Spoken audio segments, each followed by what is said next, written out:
But yeah, you'll get there. I know, I know. All right. So this first one is a little, this guy's a philosopher. I need to say more. But it is an important point that he makes, and you've got something to take notes on. And God bless.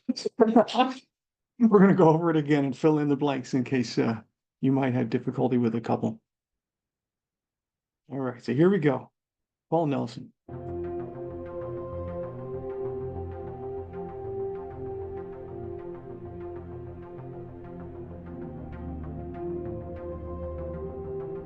So really, to understand this question of origins, you really need to begin by looking at the governing paradigms, the two major views that we currently have about the history of life and the history of the universe. And what are those? On the one hand, we have the conventional paradigm. This is the view that the universe began a long time ago in a very simple state, and by strictly physical processes developed gradually and continuously into all the complexity that we see today. Galaxies, stars, planets, cells, animals, human beings. It's one long continuous story from a very simple beginning to today. That's one view. The second view we can call, let's say, the historical Genesis paradigm. Strikingly different. First of all, you've got recency. Right? This is not happening over a very long time. It's happening relatively recently, and it begins in a state of functionality where it's working already. You've got organisms present, they're doing what they need to do. You've got planets and solar systems already operating, brought into existence, really within a very short span of time, simultaneously. Homo sapiens is present right there, right at the start. So those two views contrast really at every point, and their key features are also very different. It's not hard to see there's a radical difference between those two in terms of time. Right. What else do you see is contrasted here between these two paradigms? To me, the most striking difference is what kinds of causes are operating. So in the conventional paradigm, it's physics running the show. Physics through chemistry, influencing biochemistry and then biology.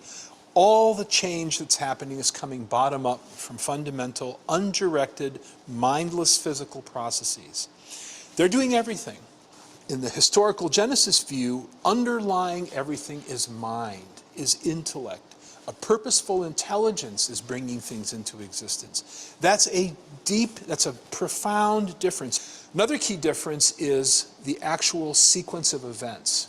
So in the conventional paradigm, you have a gradual process whereby things are constructed beginning on what came before. So ultimately, really, you start with, elementary particles, hydrogen and helium, the heavier elements, galaxies are formed, planets, and so forth, leading eventually to the first cell.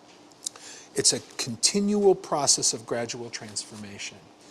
With the historical Genesis paradigm, you have a transcendent intelligence, God acting in space and time to bring things into existence, in a sense, discontinuously. And that pattern gives you discrete events in space and time that aren't strictly flowing one from the other. So you have the creation, you have the fall, which is a catastrophic event that affects all of the creation in a radical way. So again, you see a striking difference in the narrative that one would tell depending on your starting point. And lastly, and maybe this is the most important, what is the whole of reality? Is it strictly physical? Are we, meat machines that will decay into nothing upon our death, or is there a spiritual dimension to our existence that is eternal, that has eternal value? And really, that final point is the one I think that's most decisive, because it ends up affecting how we treat each other. And science is one thing, but our moral sense, our relationship with God, we can't have a relationship with God if we are strictly physical creatures. So finally, on that fourth point, you see the deepest difference between these two paradigms. Well, Paul, what we've described here are two paradigms that really have very little similarity. They are almost light years, if you want to use the phrase, light years apart. And it seems to me that the result of that is also radically different in terms of how I see myself. Exactly. Who am I? All of those philosophical questions, right? Why am I here? What's the purpose of life? Is there any meaning in all of this? Right. And the paradigm that begins with natural processes and ends with natural processes, it's hard to find meaning. It's hard to find meaning. In fact, the very concept of a deeper meaning, a deeper purpose, has no purchase in that view. Because if you're ultimately particles in motion, when your particular bag of particles ceases to be in motion, it's over, right? That is not the view of historical Genesis, where you are created, yes, as a physical object, but there is more to you than just your particles. In fact, there's infinitely more. And so, really, the difference ramifies out into every aspect of human life, which is why this question of origins is so important. It's not just a scientific matter. It's not just a scientific debate. But it seems to me that the evidence that we have here is available to both of these paradigms if you just look at the physical evidence. The physical evidence is a common body of data that both views draw on and interpret, but they're taking from that common body of evidence very different meanings. They're going in very different directions. It's a bit like having a crime scene where you've got two detectives and they've got the same patterns, right? One guy says it's this, the other says it's that. They're going in quite different directions away from the same body of data. And it seems that they're going in different directions because one paradigm is listening to a witness telling you the story of what happened, Yeah, I like that. versus the other one who's just looking at the physical data. Right. Because isn't that what we have in the historical Genesis paradigm? We have a witness to those events, and that witness is telling us this is what happened, and we have to take that into consideration when we evaluate the data. When you've got a witness present, it's going to affect how you read the evidence that's available. And I think if we zoom out from that and say, well, what really is the difference between these two paradigms? It isn't a question of science on the one hand versus religion on the other, because both of them are scientific in the sense of looking at a common body of data. Really, at the deepest level, the difference is two competing views of history. What is the true history of our cosmos? And in that light, I think it makes a lot more sense to look at them as paradigms that draw on different accounts of history with different implications.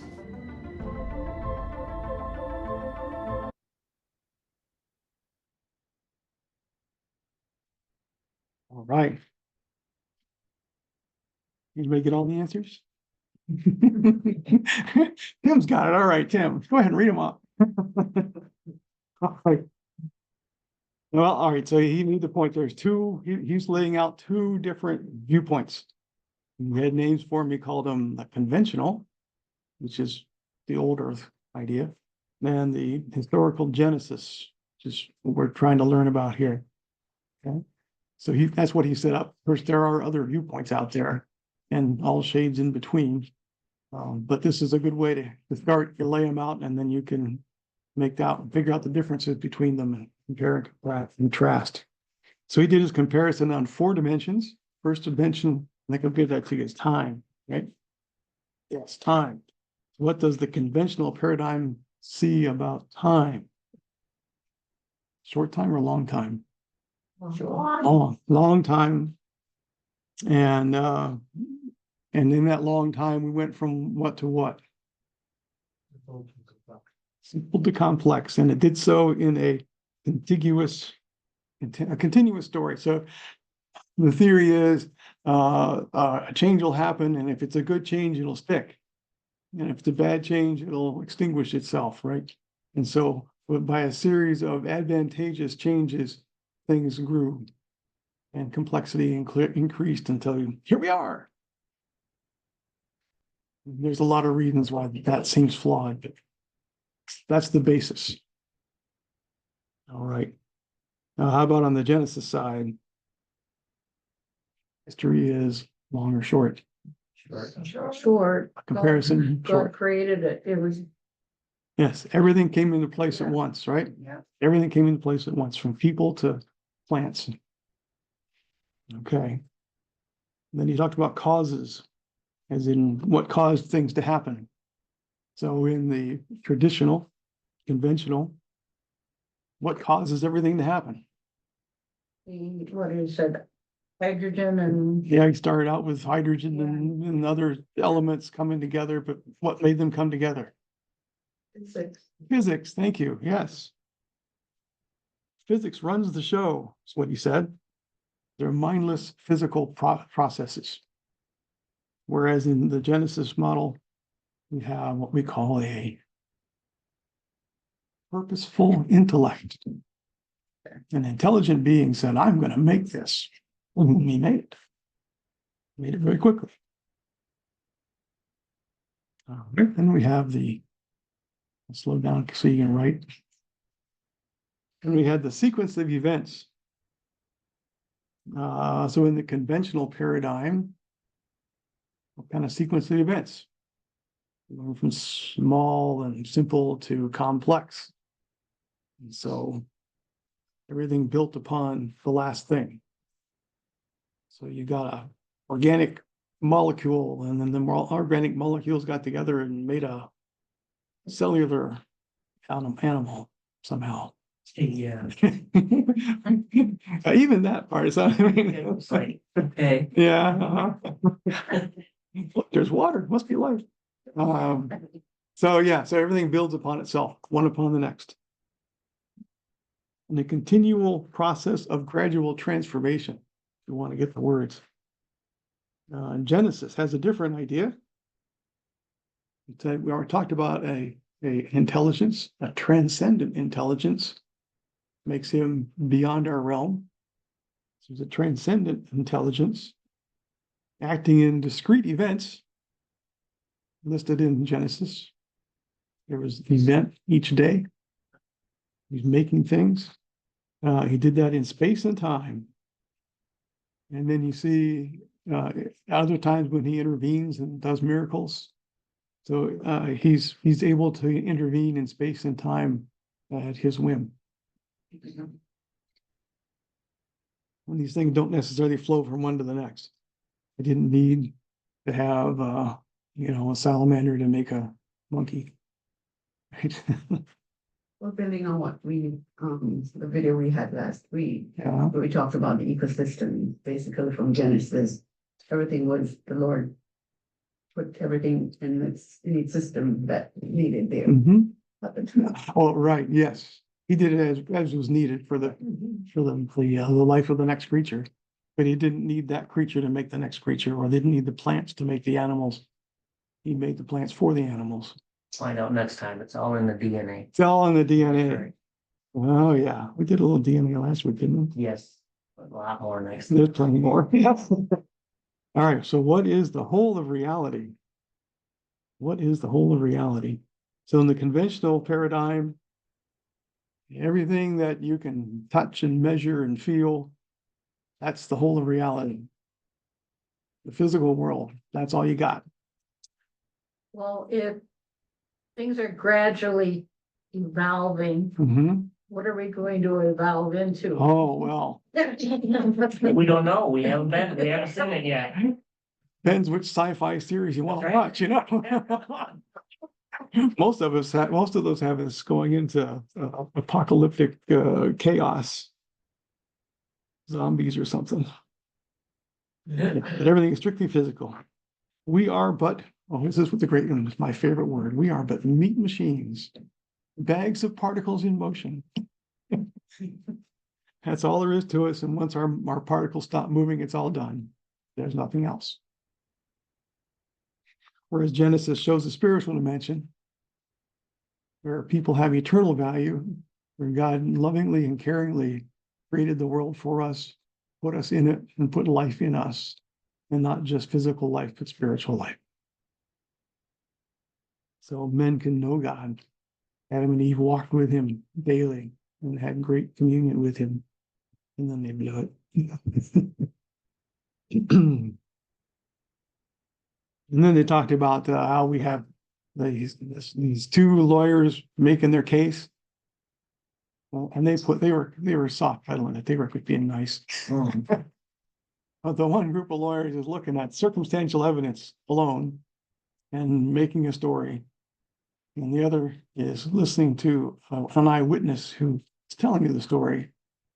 And now what we're trying to do is put together the physical evidence that we can see with the story that we were told and see if, well, does that work? Do they match up? So it's not, in their view, not science versus religion, but it's just competing views of history. But I would posit to you, since I'm going to be in my scholarly voice, that once you have a view that answers the big questions of who am I, how did I get here, why am I here, what's the purpose, you have a religion. Whatever answers those questions for you in your life, that is your religion. So if you believe that it just happened, that's a belief. You're taking that on faith. It's what your faith is founded upon. So yeah, I think it is religion versus religion, my opinion. Not what they said in the movie. All right, any more thoughts? Did I miss anything? Did I get it right? I had to watch it like 8 times. To pause and back up. I got good points. It's a good thought process. It's hard to get sometimes. I think worth it. All right, let's get the other one queued up. Oh, good. And get into the flood.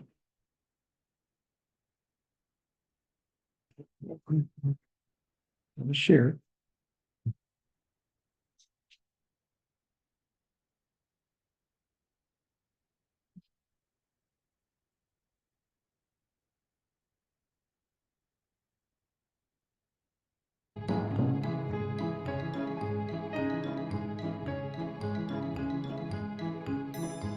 Do you think this is part of what we read in Peter when he's talking about how God formed the earth by water and through water? So it's almost as if he was using the actions of water in the very beginning. Yeah, Peter is definitely pulling back from that in order to get the imagery to remind us that the world was created with water. And that by those waters, as Peter says, the world was then deluged and destroyed. And it's the waters of the world that destroyed the world at the time of the flood, and brought us to a point at the pinnacle of the flood story where it says, and the waters prevailed on the earth 150 days, and only Noah was left and those who were with him on the ark. The world is brought back to the same state at the middle of the flood that it was at the beginning of creation. It's this watery ball of unformedness with chaos going underneath as animals are being destroyed and buried and turned into fossils. But that's part of the whole point. God is resetting the world using Noah as a fresh representative of the human race like Adam. He's preserving the animals. He's not going to remake them. God's not in the business of recreating the world after the flood. So we see the flood narrative pulls a lot from what's going on in Creation Week, but it does so in an interesting way. Well, are there other clues in that Genesis history that helps us understand exactly how God then destroyed the earth? Yeah, so we've got a geological clue in Genesis about what's going on. The fountains of the great deep break, the windows of heaven were open, so we have something going on geologically to rupture the planet, and that seems to trigger this massive and unusual rain onto the earth. So we're not talking about the old nursery rhyme where just all of a sudden water, rain comes down. Right. Something horribly wrong, if you want to look at it from the standpoint of the people who are there, is beginning to happen. That children's song doesn't get us around what the flood really was like. I tell my students that aside from the crucifixion accounts in the Gospels, Genesis 7 is the worst chapter of the Bible. Because if you read Genesis 7 for what it is, it's the systematic destruction of every single air-breathing, land-dwelling creature, man, woman, and child on the world. It's awful. And that should bring us to an understanding of what sin does to our souls. But in that still was mercy and opportunity for grace, because God never pulls away his grace from people. He reached out, he became a man so that he could make that grace complete. And that's what I was overwhelmed with in the Grand Canyon as I was looking at those layers, because what struck me was even though those layers are absolutely gorgeous, especially at sunset, they represented this destruction, the judgment of God, and the life that was destroyed. And as Peter says, if you miss that, you'll probably miss that God is going to destroy the world again as a result of sin. Yeah, you know, Peter's use of the flood is important because he's got two very short epistles. I mean, they're not long, and he uses the flood 3 times in those 2 epistles to illustrate important theological truths. And each time he does it, it hinges on Noah and the flood being real events. And he actually couples them also not only with Jesus' return, as you said, but also with creation. So what you've got are 3 events that Peter is linking together: the creation of the world, the destruction of the world, and the return of Jesus Christ for the second destruction. And the force of Peter's argument is contingent on the flood being a historical event. It's not one of those things where he's using it as an illustration, it could be mythological or what. No, the reason that we know that judgment will happen in the future is because judgment happened in the past. Well, and not only does the flood help us understand that nature and aspect of God, the holy nature of God, as he judges sin, and understanding that God destroyed it then, that he will destroy it again. But it's the record of that flood that also then helps us understand the world around us and the facts and the geology, the paleontology that you are engaged in. Without that reference of the flood, you wouldn't have that eyewitness as to what it is you're really seeing. No, and that's what Peter was helping to remind the Jews at the time that he was writing, that this is a singular event that was so utterly and completely different from everything else. That's why we know that Jesus' return is going to be an actual event that is completely and utterly different from everything else. History builds upon itself, and God does not forget the history that he has done. And he will use his prophets and his apostles to remind us of those histories.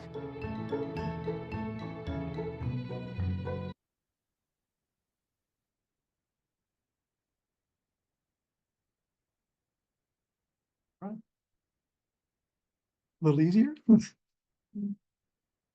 Easy to follow, I think. But have you ever thought about how catastrophic flood was? If you take the story at its face, the whole world covered with water. And then we think about other things that we can see in the record, how the earth has changed, how tectonic plates moved. I just saw something recently in the news in Africa. There's this split opened up in the ground, and it goes like the length of the continent. Yeah, they're saying there's gonna be another continent, basically. Yeah, as soon as that split filled in with water, when it reaches the ocean. So imagine that. But that can't happen. It takes millions of years for that to go on, right? But there's some tectonic plate action happening quickly, catastrophically, making a mess in Africa. Whole destruction. I mean, Yeah. God said, okay, man is nothing but violent. There's no good in him. Mm-hmm. He decided to start over again, I guess. Well, almost, yeah. Almost. He didn't remake the garden. He didn't remake every creature. He preserved them through that flood. So it was different, but similar. Yeah. In that he remade the earth. I'm not sure what it was like before. We might find out someday. I always get a chuckle out of the guy who's trying to find the Garden of Eden, you know, the archaeological site we can dig up. You know, think about, well, if this is true, he's not going to find it. It doesn't exist anymore. And if you did find it, you'd have a flaming sword to deal with. All right. So he did judge the whole world, sinfulness. Why is that important for us today? Or for the future? I just started reading Revelation again, Mm. and, I think in chapter 6, when you're talking about a catastrophic Yeah. event of the flood, Yeah, and just from the seal, we haven't gone to the trumpet and. Yeah. just the start. Right, it's a great earthquake, the sun became as black as sackcloth, made of goat's hair, and the full moon became like blood, and it mentioned all of these things, and the stars are falling, and, I mean, that's just the start. And you Mhm. kind of like think, oh my goodness gracious, by the time it gets to the end, I mean, this men's heart will fail. But I'm just thinking, it's already failing in chapter 6. Can't even wait until you get to the other chapters to. Yes. what happened. Yeah, you think that was bad. That Guess was what's bad, coming? like, yeah. A third of all humanity taken in a swipe Right. In the first. twice, yes. Quarter, So that a and then third, third, and and then- then a third. Yeah, I was calculating in my non-mathematical mind. non-mathematical. There are 8 billion people, and I said, well, it's a quarter, so by the seal judgment, there's 2 billion are dead, and then the next seal is a third. So, and a third That is a- 6, and I'm thinking, geez, by the time they get Yeah. to the end, they're. Not much left. Also says too, that when it gets to the end, if God didn't shorten it, No, there wouldn't be really any, left, any yeah. flesh left. Yeah, Total, back to the flood days. right. Well, the flood was merciful then, wasn't it? Because it was just bang and done. What's coming by degrees. Oh, yeah, Long horrible. drawn out Mhm. affair. Yeah, yeah, which he's gonna still cut short. But I'm not gonna be there. But so it's important to see that, yeah, God really did judge the earth and wipe out the earth. And yeah, he's gonna do it again.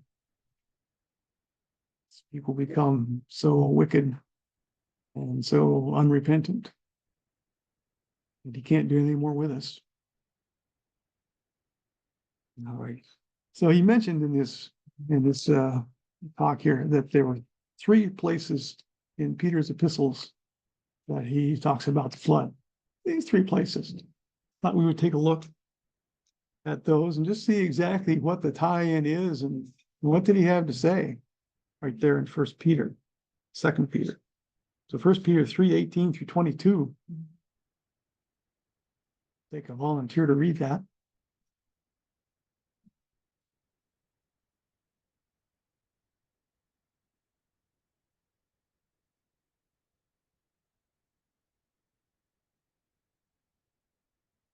Any volunteers? If not, I'll read it. Second, All right. Christ also suffered once for sins, the righteous for the unrighteous, that he might bring us to God, be put to death in the flesh, but made alive in the spirit, in which he went and proclaimed to the spirits in prison, because they formerly did not obey, when God's patience waited in the days of Noah, while the ark was being prepared, in which a few, that is, 8 persons, were brought safely through the water. Keep going. Baptism, which corresponds to this, now saves you, not as a removal of dirt from the body, but as an appeal to God for a good conscience. Through the resurrection of Jesus Christ, who has gone into heaven and is at the right hand of God, with angels, authorities, and powers have been subjected to him. Mhm. So here he's drawing a comparison between baptism and the flood. What parallel can you see there? Before the flood, always evil all the time. After the flood, a few righteous people. So is that like us? When you get baptized, we're symbolizing our life before Christ. Essentially is all evil all the time. Maybe we're nice, but still, we're doing it for the wrong reasons. We can't do anything good on our own power, so all evil all the time. And then after we're baptized, we're saying, or after we were saved, because baptism is a symbolic representation of our salvation. So after our salvation, now, well, we've got God within us. Right? Our righteousness has been given to us. Just as Noah and his family, by faith, were saved. Essentially by the same means as we are.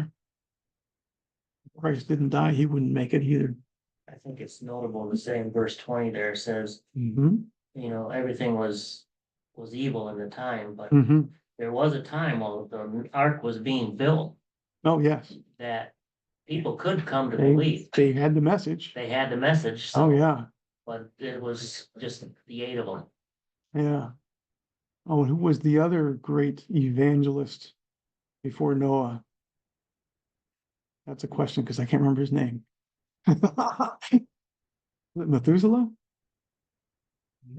Enoch. Well, Enoch, yes, it was Enoch. Enoch. That's what I'm thinking. Yeah, Enoch, who walked with God and then was no more. Yeah, he was a powerful evangelist as well. And it took, a lot of years to build that, so it wasn't like Mhm. 6 months and it was done, you know. And he didn't do it all by himself. yeah, it was longer than the flood, actual flood. And he brought people in to work on it. I'm certain, I don't think it says that, but I'm almost certain that he Really? didn't do that all by himself, because those were some big forts, a big boat. So I'm sure that there are lots of people came in and work on it and say, well, what are we making here, boss? Why would I do that? But I think it's important to note that before he destroyed everybody, he gave Mhm. them a chance. Yep. And Noah used that period of time also to preach. Yeah, So he was letting the world know, and they were all laughing at him. yeah. That reality really hit me when we went to the Ark and the Yeah, um Ark and County. Creation Museum years Mhm. ago, and they have like a display of other people working on it, and I guess I just had never thought of that. But Yeah. it's like, yeah, obviously, and it really hit me that like, wow, and even like today, there's people in church, there's people that probably help build the church buildings and Mhm. are, tares among the wheat and Yeah, walking along with people that really are born again. It is a very sobering reality. yeah. It really hit me and Yeah, people yeah. that are deceived and, maybe don't even know, like, I just really believe, Satan's just a master deceiver. So Mhm. you can be going along just because you like the fellowship or you like the potlucks or you believe it in Yeah. your head, but there's never been a conversion, it just, I don't know. Well, likewise, when God called Abram out and said, here, this is your land, this is where your people are gonna be. He didn't stick them off in a corner somewhere. He put them where they'd be in contact with the rest of the world. That's where the world came Yeah, from. and the church ought to be that way too. We should be in contact with the rest of the world. Yeah. Yeah, Reality, Yeah. just because somebody's around yeah. God or around the building or whatever, Mhm. it doesn't mean his heart's getting, just like, whoa. Right, right. So when you're getting a repair done at the church, you don't necessarily want to find the Christian contractor, Yeah. right? Exactly. Okay. All right, and the second one, 2 Peter 2:4-10. Somebody else want to read?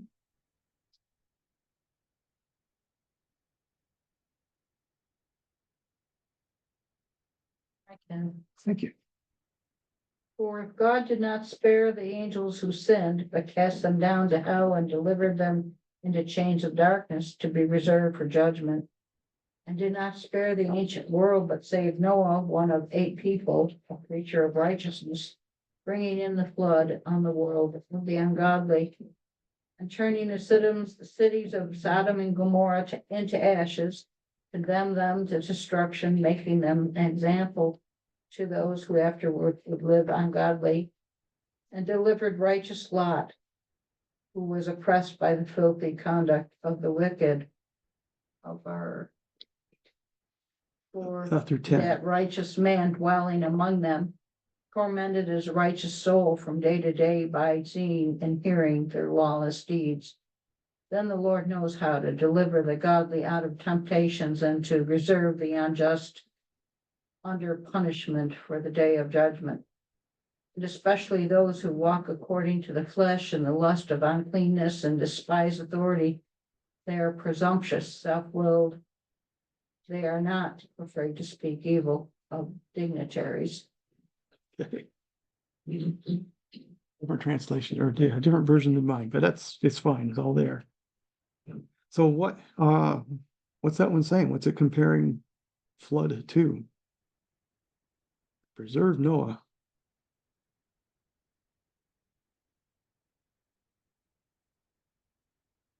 What's the message? Right there. Preserve us. Yes, yes. Who else did he preserve? He preserved Lot. And Lot put himself in the wrong place. Why did he do such a thing? Yeah, I mean, why did he stay there when he had to deal with those people? I never Yeah. understood that. I mean, the food was great. I don't know. I'm not sure what made him want to stay in that city. Wife didn't want to leave. His wife didn't want to leave. Well, okay. I think his daughters did before long. Yeah. Yeah. Might have been nice people during the day, but at night they turned into monsters. So God preserved me. If God could preserve a lot through that horrible place, then yeah, he can preserve us. Right, so. Baptism, this is about preserving. Well, destroying too, you mentioned Mhm. Sodom and Gomorrah. To ashes. Yes. Well, he said, and the flood upon the world for the ungodly. With preserving and destroying. It's capable of both and has done both. Well, he did through both. Mhm. So what are we hoping he destroys?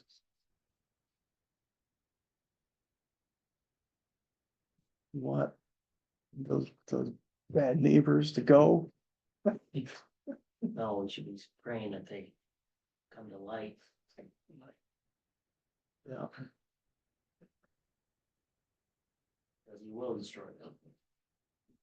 Putin needs to go though, right? There's no hope for him. As he's breathing, there's still hope. Then what does he need to what do you want him to destroy? Wickedness, okay. How about my own wickedness? Mhm. Yeah, you know, he can destroy the wickedness in me. If he can do what he did, he can do that, can't he? Hopefully he can keep me alive through it. He's made it, what it says in here is making them an example of what is going to happen to the ungodly. Right, right. So those who totally reject him, actively oppose him, Are going to be he's destroyed. gonna put an end to. There is judgment coming for those who go that route. And there are those who will go that route. All right, so preserving and destroying. And so if Noah's story, if the flood's a fairy tale, the little giraffe's head sticking out in the boat, then is this gonna happen? Can he preserve us? That's just a made up story. What other stories in the Bible are made up stories? It falls like a house of cards. Right, we got one more, 2 Peter 3:4-7. This is everybody's favorite.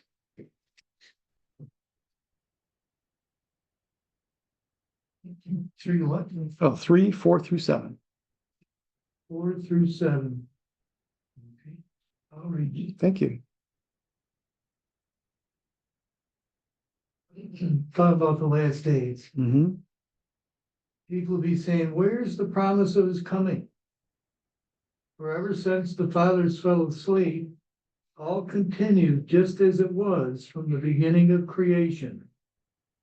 For when they maintain this, it escapes their notice that by the word of God, the heavens existed long ago, and the earth was formed out of water and by water, through which the world at that time was destroyed, being flooded with water. 7. Mm-hmm. But the present heavens and earth by his word are being reserved for fire, kept for the day of judgment and destruction of ungodly men. Good. All right. So does this sound kind of familiar? Where is he? He said he was coming soon. It's been 2,000 years. That doesn't seem soon. does it? So he's not coming, is he? He's just not there. And that's how the scoffers scoff. And then what do they give as their explanation for things? Well, everything is as it's always been. Yeah. As it is right now is how it's always been. Yeah, verse 4 is the basis for the false doctrine of uniformitarianism. they Yes. call. Yeah, That everything has always been the same, nothing's changed, no flood, no, not for that. happen. no alterations of earth or mankind. Yeah. But God's judgments left out. What are we studying all this for? Yeah. Yeah, what a waste of time. It's always been that way. Yeah. Yeah, and It's then, not gonna change, mhm, it's evolution, yes, Yes. yeah, it's evolution. little bit by little bit, things have Yeah. changed. We see change, but it's really slow. It's gonna tell us they're in the last day, we must be in the last day, that's what we're teaching. Yeah. Yeah, He hasn't lit the match yet, though. no, thank goodness. Yeah, When he does, yeah, it'll It go won't on be fast, yeah. we won't be here, No, And then the next phrase, for they deliberately overlook this fact. yeah. They deliberately overlook. When you try and tell them, well, look at this evidence here, look at that evidence there. Well, they're deliberately overlooking that evidence because they've already been convinced by other things they think are more important. So it's hard to debate someone who's already decided to overlook whatever evidence you give them. it's their religion and they're holding fast. Yes. They have nothing else. They don't want to talk about Earth being formed out of water. Although now they got a real interest in water. They want to find those water planets. We'll surely find that there's no God when we get there. Oh, there's rivers, but there's rivers on Mars. Well, yeah, so if we They- dig down It in looks there, like if it. we dig down in there, we're gonna find fossils on Mars. Hmm. Okay. Mm-hmm. By the same word, the heavens and earth as now exist are stored up for fire. Dope will make them look. Yeah, yes, well, that's been tried. Yeah. Yeah. That's the old earth philosophy that things just keep on going. So, oh boy, can I spell that? This is catastrophes. Catastrophes.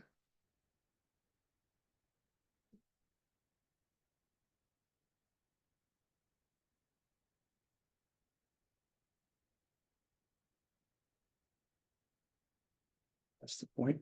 I might even spell it right. We have a catastrophic history, not a uniform history. Go to the book. Grab some of the other items they got in here.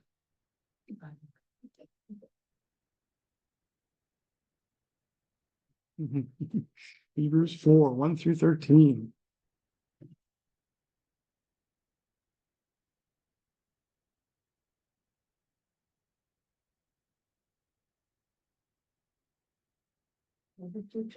Hebrews 4.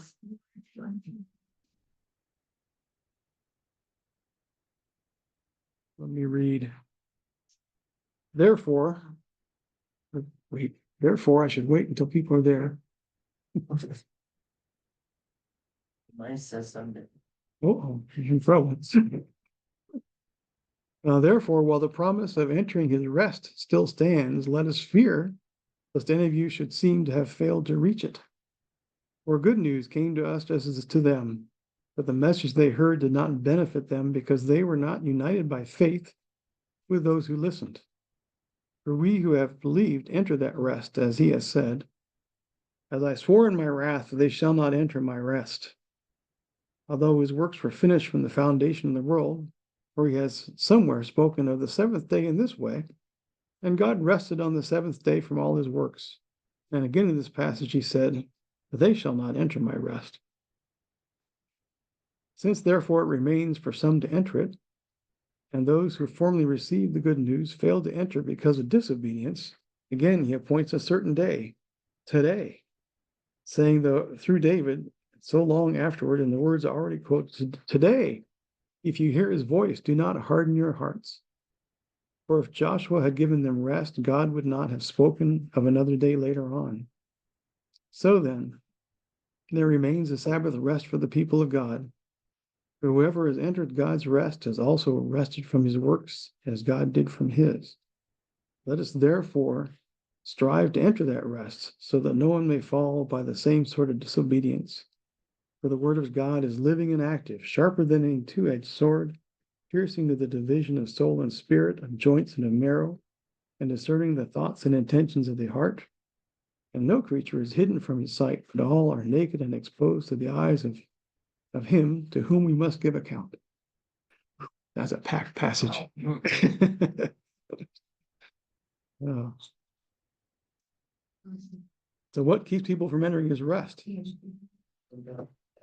Or maybe we should know what is this rest? What is this rest they're talking about? Unbelief. Unbelief is the rest?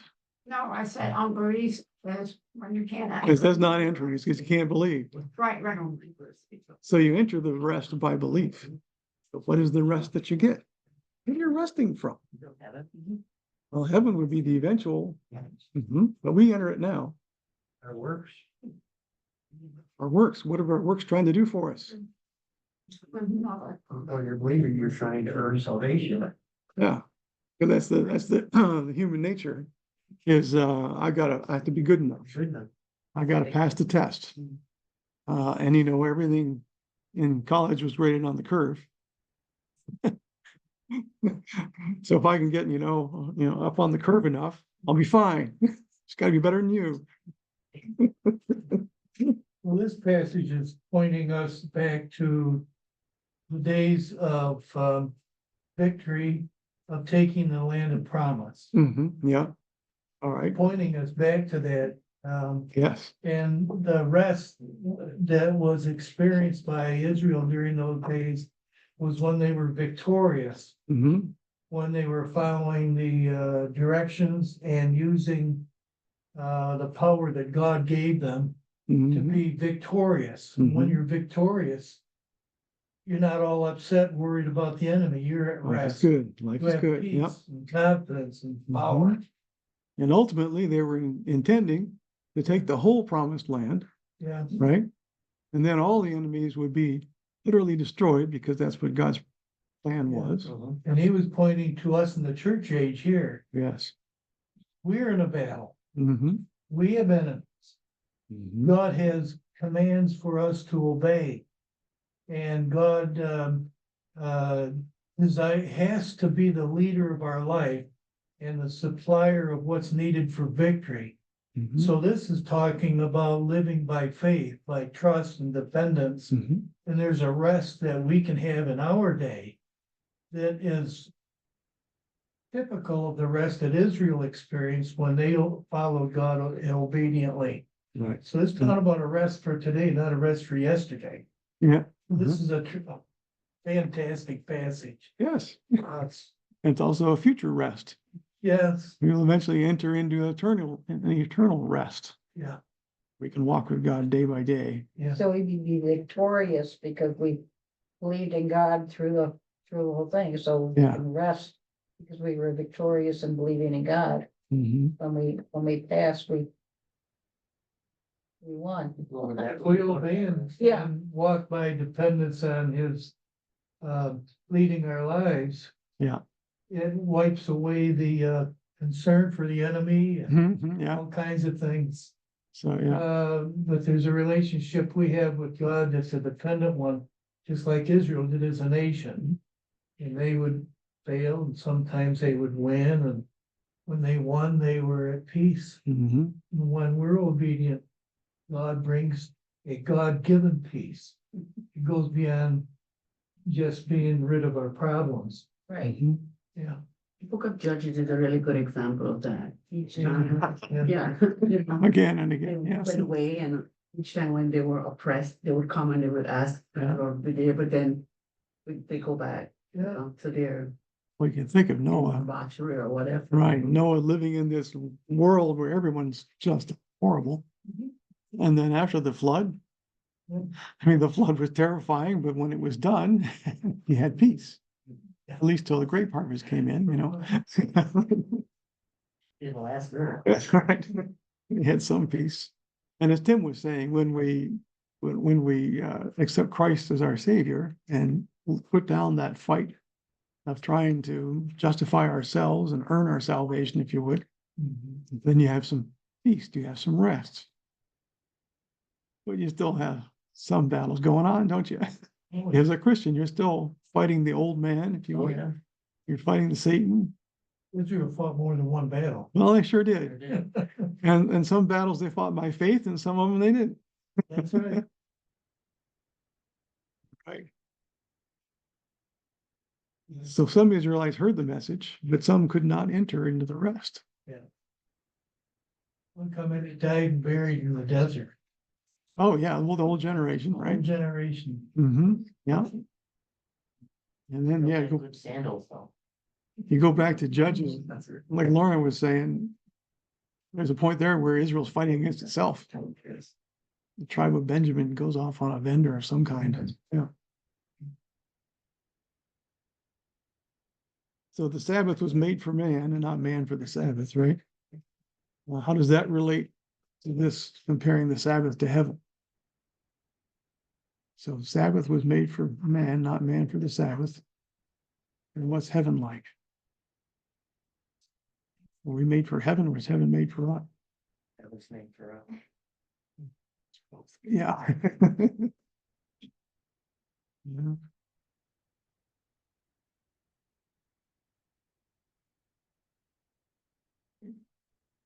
Yeah, so we need to strive to enter that rest. What do we have to do? How do we get there? How do we find peace?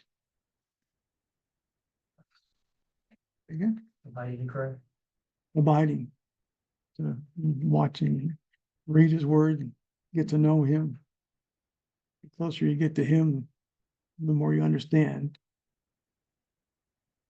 In the Old Testament times under the law, he gave the law because men couldn't figure it out anymore. So he gave them a series of rules. Follow these rules and you get close. But the rules weren't intended to be followed, you know, as just word for word. Don't go parsing the verbs in there and figure out exactly what you're supposed to do. But to catch the spirit of the law that Jesus taught. Did God really say? Yeah, did he really say that? Did he really say that? You sure? Better put something else on top of that. Yes. to Help them out. Let me give you some more rules. Because rules work so well. To answer your question, read 9 verses 9 and 10 again. From Hebrews 4. Hebrews 4, 9, and 10. Yeah. All right.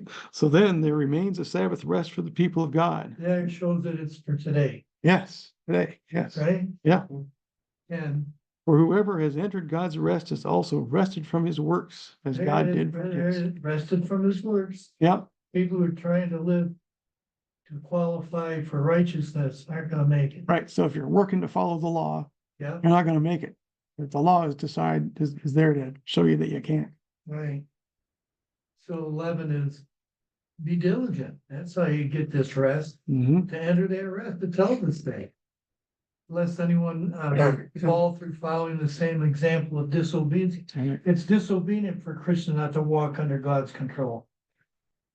It's also foolish. Yeah. Yeah. My point is that living for God today is not a matter of following the rules, but understanding the rules, understanding the spirit behind them. Sometimes you have to, you don't have a rule for everything that comes your way in life. You need There's to, enough rules here to get us there. yeah, all right, but you gotta know which ones to apply and find them and understand them. Yeah, but the point I was trying to make is entering rest isn't something we can manufacture or do. Right. All right. It's something only God can manufacture and do Mm-hmm, if we'll walk with him. mm-hmm, He has a rest available. and it comes from him, and it doesn't come from us trying. That's the main point that I was trying to. If there's a trying, it's a trying to walk closer with You can him. try all you want. But unless you walk according to this, you've Mhm. given you the instructions here. Mhm. If you're not living according to this, you're trying a different way. You're saved by grace through faith, Mhm. not of yourself. And that's what I'm making, Very good, pointing to. very good. All right. Anyone else? Questions? Prayer requests? Just makes me Yes. wonder what that word labor in 4 verse 11, when it says, let us labor therefore, because it seems to contradict, right? Because verse 10 says, don't work, right? You cease from your own work, but then verse 11 goes on to say, but then let us labor therefore to enter into that rest, lest any man fall after the same example of unbelief. So it, Well, that might be just Translation. translation problem because, it's the word there is the word to be faithful or be, in this translation, it's the word diligent, Yeah, which would put a whole different slant on it. right, yeah, I was curious what the Greek word that is translated into labor here. I'd Yeah, be curious what that is, yeah. you know, It would probably be better translated diligence. yeah, yeah, yeah. Don't think this, don't take this. not our personal work for sure, yeah. No, Like, that goes to salvation, but almost I think of it maybe like in a, like you said, like a diligence of keeping our blinders on to Mhm. kind of stay focused on the word with all these distractions that just want to pull us. So we're exhausted Yeah. all the time, and just the world has so many things that you do have to stay diligent to make a choice to not let all that stuff like, sure. cause you'll just have nothing, you won't have any rest if you go the way the world wants. Right. There's, you know. So if you Well, I want, think the emphasis is. well, I've got the Strong's definition. If you- Pardon me? I can yeah. read the Strong's definition here. It says to use speed, to make effort, be prompt or earnest, to Mhm. do or give diligence, be diligent, endeavor, labor, study. Mhm. Okay, so it has the idea of speed as well as moving in a direction, being diligent, continuing. Yeah. So, yeah, References the same pattern of disobedience. yeah. Yeah. Diligent, That's what the money diligence. yeah. Anything else? Right about on time. All right, let's pray. We'll close out. Oh, Father, we're so thankful to get this input, to learn these things, to have these thoughts. Pray you'd let them rattle around in our heads and you would continue to instruct us. And that we would get to know you better and walk closer with you. And we would strive to be in conformance to what you want us to be as we study and learn and work. And Lord, pray for our good service this morning. We'd have, we'd praise you and lift up your name in song. We'd hear from your word this morning and be encouraged and blessed.